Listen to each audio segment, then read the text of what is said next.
1 Samuel 19. Daud melarikan diri karena Saul menyerang dia kembali. Saul mengatakan kepada Yonatan anaknya dan kepada semua pegawainya bahwa Daud harus dibunuh. Tetapi Yonatan anak Saul sangat suka kepada Daud, sehingga Yonatan memberitahukan kepada Daud, "Ayahku Saul berikhtiar untuk membunuh engkau. Oleh sebab itu hati-hatilah besok pagi, duduklah di suatu tempat perlindungan dan bersembunyilah di sana. Aku akan keluar dan berdiri di sisi ayahku di padang tempatmu itu. Maka aku akan berbicara dengan ayahku perihalmu. Aku akan melihat bagaimana keadaannya lalu memberitahukannya kepadamu." Lalu Yonatan mengatakan yang baik tentang Daud kepada Saul. Ayahnya katanya, "Janganlah raja berbuat dosa terhadap Daud hambanya, sebab ia tidak berbuat dosa terhadapmu. Bukankah apa yang diperbuatnya sangat baik bagimu? Ia telah mempertaruhkan nyawanya dan telah mengalahkan orang Filistin itu. Dan Tuhan telah memberikan kemenangan yang besar kepada seluruh Israel. Engkau sudah melihatnya dan bersukacita karenanya. Mengapa engkau hendak berbuat dosa terhadap darah orang yang tidak bersalah dengan membunuh Daud tanpa alasan?" Saul mendengarkan perkataan Yonatan dan Saul bersumpah, "Demi Tuhan yang hidup, ia tidak akan dibunuh." Lalu Yonatan memanggil Daud dan Yonatan memberitahukan kepadanya segala perkataan itu. Yonatan membawa Daud kepada Saul dan ia bekerja padanya seperti dahulu. Ketika perang pecah pula, maka majulah Daud dan berperang melawan orang Filistin. Ia menimbulkan kekalahan besar di antara mereka, sehingga mereka melarikan diri dari depannya. Tetapi roh jahat yang daripada Tuhan hinggap pada Saul ketika ia duduk di rumahnya dengan tombaknya di tangannya, dan Daud sedang main kecapi. Lalu Saul berikhtiar menancapkan Daud ke dinding dengan tombaknya, tetapi Daud mengelakkan tikaman Saul sehingga Saul mengenai dinding dengan tombak itu. Sesudah itu Daud melarikan diri dan luputlah ia pada malam itu. Kemudian Saul mengirim orang-orang suruhan ke rumah Daud untuk mengamatinya dan untuk membunuh dia pada waktu pagi.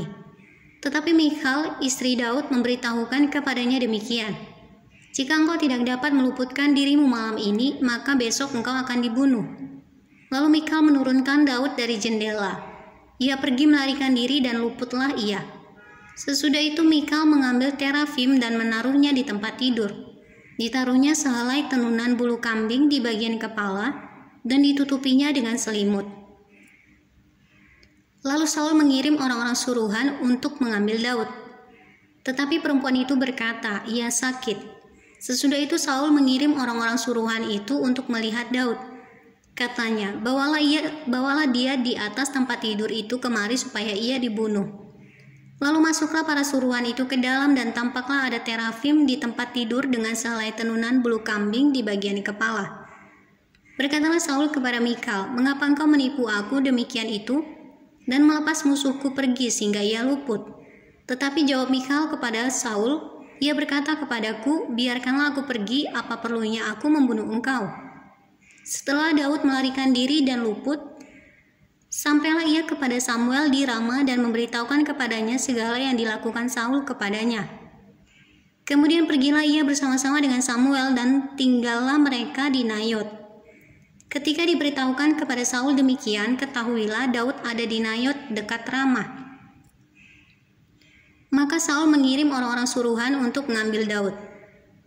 Tetapi orang-orang itu melihat sekumpulan nabi kepenuhan dengan dikepalai oleh Samuel. Dan roh Allah hinggap pada orang-orang suruhan Saul, sehingga mereka pun kepenuhan seperti nabi.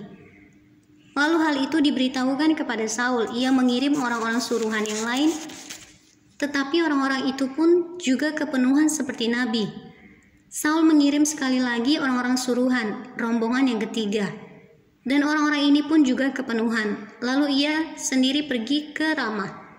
Sesampainya ke dekat perigi besar yang di Seku, bertanyalah ia katanya, "Di mana Samuel dan Daud?" Jawab orang, "Ada di Nayot dekat Ramah." Lalu pergilah ia ke sana ke Nayot dekat Ramah dan pada dia pun hinggaplah roh Allah.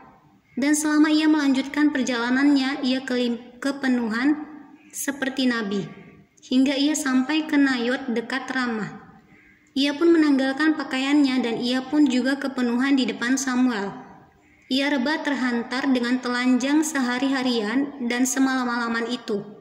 Itulah sebabnya orang berkata, apakah juga Saul termasuk golongan nabi?